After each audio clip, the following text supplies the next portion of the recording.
Hey guys, welcome to Slipstream. We're here to interview Gav. We've been wanting to get him on for about a year and a half. It's going to be pretty exciting. He's got good beers. Let's go. ABV is proudly sponsored by Convoy, Bintani, Craft Punks Canning and Rallings, labels and stickers.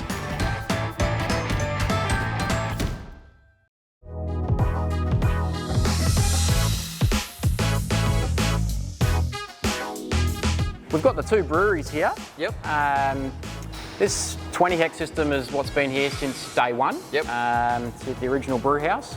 And three vessel, combined mash lauter, kettle, whirlpool. Yep.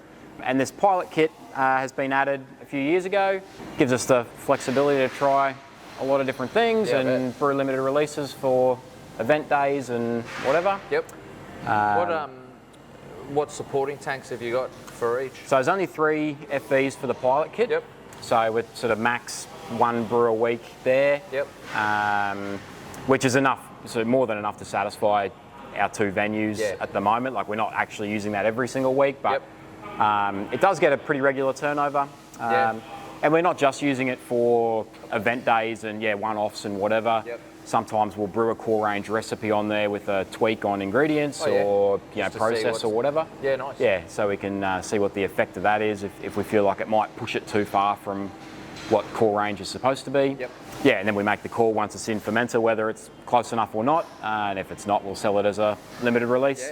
Yeah, and the 20 hect system, when we're busy, that'll turn over 6 brews a week, and that would fill. Well, we've got 5 20 hect FVs and 8 40 hect fermenters. Yeah, okay. So that would keep all of those full if we were doing 6 brews every week. Yeah. Which sort of tends to happen just in the summer Yep. window. Double brew days? Yeah, double brew days. We can knock out a double brew in 8 hours. Yeah, cool. Yeah, single That's brew is pretty about good. 6 hours. Yep. So before we go through the rest of the brewery, Yep. if you want to just have a quick look in the office while we're here. For sure. On the way, I'll just point out the coffee machine, my favourite tool in the whole brewery. They say it takes a lot of good beer to make a good wine. Yep. You heard that one before? Oh, I haven't heard that one. There's a few winery tours I've been on. They say that takes a lot of beer to make a good wine. Yep. Takes a lot of good coffee to make a good beer. Make sure everyone's fueled up. So in the office, excuse some of the mess here, but a couple of things I wanted to show you. Up on the wall over here is our trophy wall here. Look at that. So your ABV award is number 1 on the 100%. shelf there. Look at that. And the 2 trophies that we picked up at the Royal Queensland last year. Nice. Also sitting there. We got a nice big bench in here for sensory stuff. Yep. So this is where you do all your sensory. You obviously got all your lab equipment in here as well. Yeah, that's tucked in this corner. Yep. Where we do a lot of testing. A lot of testing actually happens out on the floor as well. But some of that happens in here for alcohol and and the diacetyl testing and foam testing. And then for me, I live locally here. I'm sort of only 15 minutes away in peak hour traffic. So I've been coming here as a customer for 8 years since they opened. And I was really happy to see the transformation with the whole It was an incredible, it's really venue. changed it from just being a brewery to being a venue. And I think this beer garden is one of the best in Brisbane. As far as outdoor eating, drinking spaces goes. Such a relaxed atmosphere. They've done a really good job with the plants and everything. You wouldn't know that this used to be a car park of mechanics with broken down vehicles sitting everywhere. So you probably should get these 2 mugs on camera as well. That's certainly part of the joy of this brewery. So Dan's the reigning champion emerging brewer of Queensland. That's right. Yeah. And that's right. Yeah. He's fully emerged. Only a couple of weeks to go. So Dan's the lead brewer here, and John, I've nominated for the emerging brewer for this year for Queensland Awards. So we'll be rooting hard. Keeping our fingers crossed, but these 2 guys in particular are a large part of the quality and success of the beers that are coming out of this brewery. It's not all one person, right? Yeah. It's got to be a team. And it needs a few people with their heads screwed on. So I'm I'm just the head part. Yeah. So the centrifuge, which I alluded to, is pretty handy. We run everything through it. Yep. Even our hazy beers. Set parameters, right? That's right. Yeah. We sort of process them all a little bit differently depending on starting haze, desired finishing haze. Most of our beers are bright, generally, like Target is bright. Yep. But yeah, that does a really good job for us. I like the fact that it still leaves a lot of the hop aroma compounds in solution, where like a lot of filters will tend to remove them. Yeah, yep. Have you got brights? Yep. Yeah, so bright tanks over here. Do you use them for settling at all? No, well... You got your unis and dump them? Yeah, we do a lot of your clearing, like biofine and anything that you use in there? We generally don't use biofine. Just chill? But we do use it if we have to. Yep. But if we can get beer in FV with just a slight haze with a 3-week turnaround, that's our goal. Yep. 3-week turnaround on our tanks. Then we'll just trust the centrifuge to get the rest. Yep. Yeah. And then punch to bright, ready for pack. Yeah. That's it. Yeah. So 5 bright tanks. Like I said, we can turn around 1 pilot brew a week, 1 pilot tank, 2 20s, 2 40s. So that's what a busy week would look like for us, is 5 transfers. Yeah. 5 brews, which would actually be 7 turns of the 2 breweries. Yeah. 6 on the big and 1 on the little. Yeah, nice. And we've got our own canning line here, which is pretty cool. It's an alpha unit. Nice. From the US, 40 cans a minute. Certainly big enough for us and the output that we're doing at the moment in the canned beer space. Sure. Takes 2 people to run it. One to be on the front end here and 1 to be filling the boxes at the back end. Yeah, and it gets a workout once a week normally, sometimes twice when we're really hammering the packaged beer. Yeah, wow. So a little bit of a storage space for empty kegs. Yeah. Just a bit of a sponsor shot right there, Joel. Thanks to Convoy for all the kegs. Yeah. We like to keep a few on hand because in a busy week you can see we turn over hundreds. Definitely. If we needed to. Yep. So we like to make sure we've got enough on hand to fill a busy week at any point. Silo behind you, Joel, full of Barrett Burston pale malt. Yeah, cool. We use that as a base malt in almost every beer. Yep. It's quite a neutral flavour. It's a great high extract. Barley, right?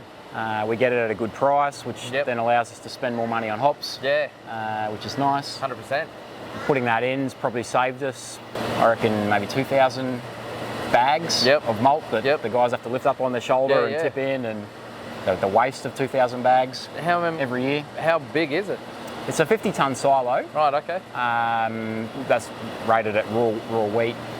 For malted barley, you could probably fit about 30 tonne in it, but the trucks are 25. So you just get 25 and know where your level is, sort of. When we're really busy, like we know we've got a lot on coming up, we'll get a 25 order. If it's going into a quiet period, we'll just get a 10 or a 17. Like we'll do a half smaller truck. Costs a bit more to do that, but keeps the malt fresher. Yeah, and then we keep our spec malt in here to keep the possums and all the other rodents and fun, lovely things out. So we've got a bit of Weimann Pilsner that we use for our regatta and any other small batch lagers that we're doing. We tend to prefer the profile on that. Yeah, and then a bunch of other Gladfield and sometimes Simpsons, sometimes whatever if we're trying new things. Yep. You can come up to the warehouse. Yeah, so originally this was a separate tenancy up the back here as well. Yeah, okay. And so as the business has grown, they took this space over as well. Yep. Can people come and park up here? Yeah, car park up the back, which is handy. So the warehouse, there's a couple of things for us. It allows us to have been like buying cans in bulk, printed cans, printed cardboard in bulk. Brings the cost per unit down on those things. Yeah. The really sexy stuff that I wanted to show you up here was the barrels. I want to see sexy stuff. Yeah. Yeah. He's leading me into the dark corner, guys. So we've got spirit barrels over this side.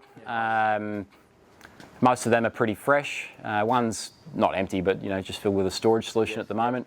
Mostly bourbon barrels. There's an apple brandy barrel. One at the top's a rye whiskey barrel. Have they all seen a bit of work? Some of them are first fill. That 07 is first fill with anniversary ale. Yep. These are second fill. They had anniversary ale in, but it was tasting excellent, so we didn't want to leave it any longer. We pulled that out and refilled it with a Christmas ale. Yeah, that's the thing that a lot of people probably don't understand with barrels. Sometimes they get to maturity when you're not expecting, and you've got a pack, right? That's it.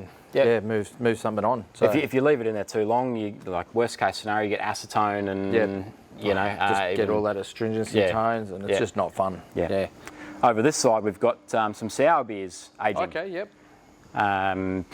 So some like Brett culture sours. Yeah, mixed culture. Yep. So these are all starting in ferment. Some of them are actually just regular core range beers that we do. We'll let them do their fermentation. And then we'll transfer to barrel. Throw mixed culture into it. We've got a mother, corny keg mother mixed culture that sits in the office. Gets a feed every now and then. And we're producing some really cool sour beers out of that. We've got one bright tank down in the brewery that's not chilled or anything that we use for packaging this off. We package it all into bottles, so it's separate, like far away from our regular canning line. I actually brought a little surprise up here for you. Oh, wow, okay. Just so you can get it on camera here. This is a man with a plan right here. I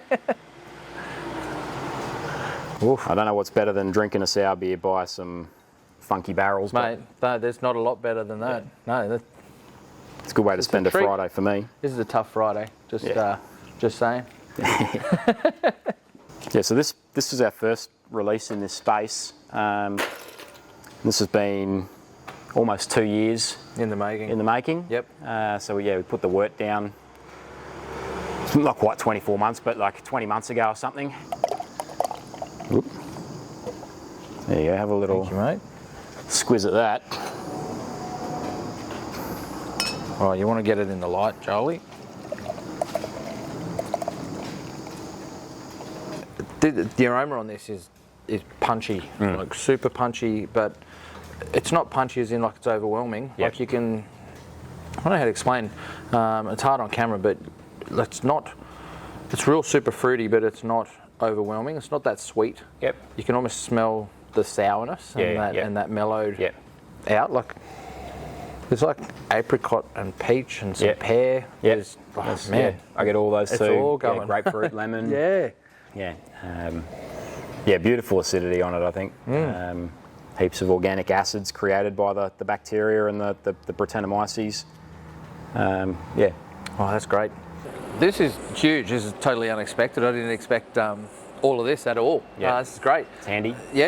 All your massive pallets of cans there. That's obviously great for your core range and your bulk stuff. What are you doing for your smaller batch? Because you guys are canning smaller batch. That's right. We're just getting printed, print on demand stuff as needed. And we were using East Coast for a while, but we've actually started using Rallings more recently. Just for the faster turnaround. They're just over in Salisbury. It makes a lot of sense for us to support local business, and they're doing great things for us. So we love Rallings.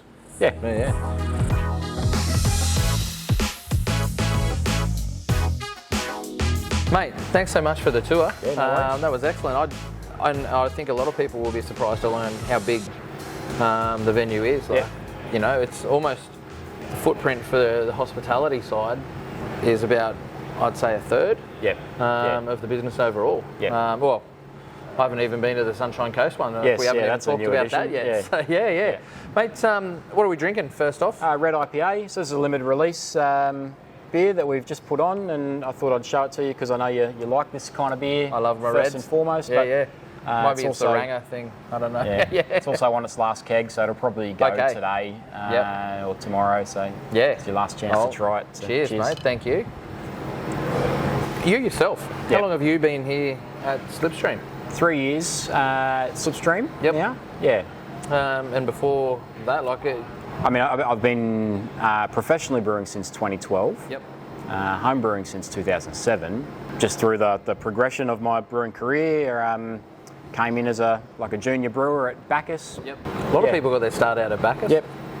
It's a really good place to get a start too, because at that time it was 6 brew houses going every single day. So there'd be 6 different recipes most days. Sometimes we'd be double brewing, so you'd be doing 12 different beers. you'd have 12 spreadsheets, 12 timers. Doesn't sound like Ross at all. Yeah, it was a lot to keep in your head. Yeah. But the beauty of it was the exposure to all the raw materials, all the new hops. Yeah. We would see and trial everything before anyone else had in the country, just about. So yeah, that was amazing. And Ross still driving a lot of innovation out there and experimenting with things. So yeah, that was good. And then I went from there to Newstead. Yep. That was just a right place at the right time. Yep. Situation. Doggett Street? Yeah, Doggett Street. Yep. Yeah. They'd only been open for 6 months or something like that. Yeah. And I went in there for a beer with my missus on the day that the head brewer that they'd hired was leaving. Yeah. And I was chatting to Mark because I'd met him through my brewing course at Ballarat. Oh, yeah. And he said, do you want a job here? And I took that step. Yep. Yeah, and then worked there for 3 years and moved on to co-found Hiker Brewing after that, and was doing that for 4 years, and then moved from that to Brewtide to help them set up and get going in Albion. And then this came up just through my network. Yeah. You would have come here after the full reno. Yes, yeah, correct. Yeah, that's like most of the equipment that we've got here, most of the business, the way it is as it is, as it was when I started. This is how it has been for you. Yeah. Sunshine Coast was a new addition as a venue, but doesn't change too much for me operationally. Just means we're selling more kegs retail now than we were before. The beers that you've got, like a lot of the core range beers, have done really well professionally and. Publicly, like a lot of people love the beers. How often do you tweak them? Like, do you and what you want to do with them? Like, or what's that availability to be able to do that? For most of our beers, I'm actually tweaking almost every single batch. Yep. If you believe that. Just a little. Because I spend a lot of time tasting beer in tank, tasting beer on brew day, and making decisions on that for perfection. And I'll stop when we start getting gold medals for every single beer at every comp. We've reached, and then I know that's it. This is the ultimate aim. This is what we're really trying to achieve here. There's no need to update, but I think consumer tastes change as well. Their preferences change over time. So 100%. If you never update your recipes, you're only brewing for an aging demographic. Venue up in Sunshine Coast. It's not close by. Like I work for Hiker, and ours is 15 minutes apart. Everyone knows the drive from Brisbane to Sunny Coast can be a nightmare depending on the time of day that you go. Is that make it more difficult because it is, or you got the storage up there to store everything, and they're sort of left on their own, and it's only major issues. We've got some off-site cold storage here in Brisbane, and they deliver to the Sunshine Coast regularly anyway for other business stuff. So there's no problem getting stock to the venue. I've been up a handful of times for staff training and cleaning, checking, whatever. But realistically, they're self-sufficient up there because they've got good people in place. Like this venue is self-sufficient. I don't have to step in and say, you need to be putting this beer on tap, and what's wrong with the quality and whatever. Just make the beer. They know what they're doing and they do it well. So What's your favourite part of the gig? I don't know. It's an all-round package. Every day is different, right? Probably the thing that I've most enjoyed over the 3 years here is the people management part of it. And just seeing the rate of growth in my guys. To the point that, I trust them to write their own recipes, to brew the beers start to finish, and I could go and leave, which has happened a couple of times where I've gone on extended breaks. One for the birth of a child. I was off for 6 weeks, and I had full trust that everything was happening here as it was supposed to be. Mate, you talk about extended time away. Last year you had an epic holiday, which was a nice family holiday, but also for us beer geeks, you were visiting breweries, and your write-ups were exceptional. Yeah. Even to the point of educating a lot of us on things that was going on. Was that intentional, or you just like? I mean, I know how passionate you are. And was it just you just writing what you've learned and you want to share it? I definitely want to share it, and like a large part of the point was to educate, because there's a lot of culture that is unknown to a lot of drinkers and a lot of beer people, and I think most people don't really realise how much culture there is in brewing. You know, they think, oh, it's just alcohol, and the medical association tells me alcohol is bad, so I should just steer away from it. Yeah, we've been brewing this thing probably for 15,000 years. It's likely the reason that humans stopped being nomadic and started settling in one place, because they were able to grow barley to turn into alcohol. That's it. That's fascinating. It's great. Anyway, this holiday was good. We were going over to see Vanessa's Orma in particular, because her Orma still lives in Munich, and there was a family reunion on at the same time, so we sort of lined up so that we could go to the extended family reunion, and it was a 3-week trip overall. And Vanessa said, well, you can have the week in the middle to do whatever you want. You can plan the week in the middle, and we'll do family and family to bookend the trip. So I organised 14 breweries in 7 days. Did 6 brewery tours. 1 brew day. It's pretty epic. Through a part of the world that I've been through before. And really appreciate for its beer culture. But on this trip in particular, I saw a lot more behind the scenes than I ever have. It was amazing. Did you have a favourite beer that you found that you were like, oh man, if I could find this on tap at my local every week, I would be there and have a pint? Probably the beer that stood out the most was a Schwarzbrau brewery beer. They're in Ulm, which is like an hour west of Munich, where Vanessa's aunt and uncle live. And I got a behind the scenes tour there through Tim, a German brewer who's moved to the Sunshine Coast and is like living in Australia. I met him at the Queensland Beer Awards last year. I met Tim, he's a great guy. He used to work there at Schwarzbrau, so he's like, I'll get you a tour. I'll organise this. So that was cool, and did that tour, and they're making 10 times the volume we are. Without a doubt, making 10 times the volume with maybe 1 extra staff member. So it's super efficient. But they've got all these things in place for quality. You know, they'll separate the husk after they mill. They'll separate the husk out. Right. Okay. They'll mash with just the starchy components. And then introduce the husk into the lauter tun.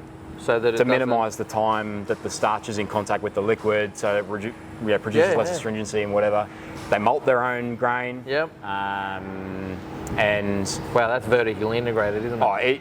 Exceptional tour, exceptional brew house, and their finest Helles. I got like 6 of them while I was there. I tried a bunch of their other beers too that were all very good, but their finest Helles was just unreal. You know, I made sure I brought one back to show with the guys as well, and they tried it and they're like, that's a 10 out of 10 Munich Helles. Like, that's unbelievable. And if I could drink that every day of my life, I'd be happy. If you could share one piece of advice to a home brewer or an up-and-coming brewer or to a customer about beer, what would it be? It'd depend on each person and where they were at. You know, my first homebrew, I had so much enthusiasm for it. I'd already decided I was going to be a brewer before I did the brew day. But I didn't know anything. I didn't have any temperature control on my fermentation. And my beer sat at 24 degrees in my garage in Toowoomba. Mate, this sounds so much like me. And it sucked, you know. It went acidic and it was not good. So if I could give myself advice as a home brewer in 2007, I'd say buy an old fridge, or, you know, get yourself an old fridge and temp controller, and your beer would have been drinkable potentially. In the end, I tipped it in the garden and I was so deflated, you know. So I don't know. The advice is a tricky one, depends on the person and where they're at. I don't think there's any sort of one piece of advice for everyone. Do you read Untapped? No. I don't even have an account anymore. I don't think it's been years since I checked in. I used to be part of it, you know, in the early days of my time, because it was fun to track the beers that I was drinking, but you do it long enough and you realise that, like doing this in a pub while your wife's sitting there or your mates are sitting there, and you're like, I've got to work out how many stars it is. That's rubbish. That's not what beer's about. You know, ruins the whole experience. Sharing it with the people. Yeah. So to that point, now when I want to check beers, on our Germany trip, I took my notebook. Yep. And I didn't take it into every venue, but I kept it in the car or at the hotel or wherever we were staying.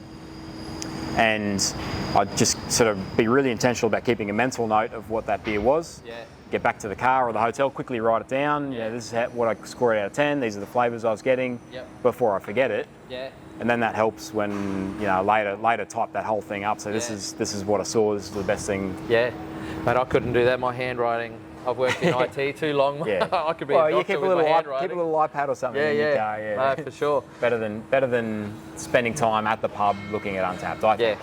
Yeah. No, mate, or I at least agree. do Untapped in the car. It's about the beer. Totally. Yeah. And it's about the conversation. It's about the 100%. people that you're drinking with.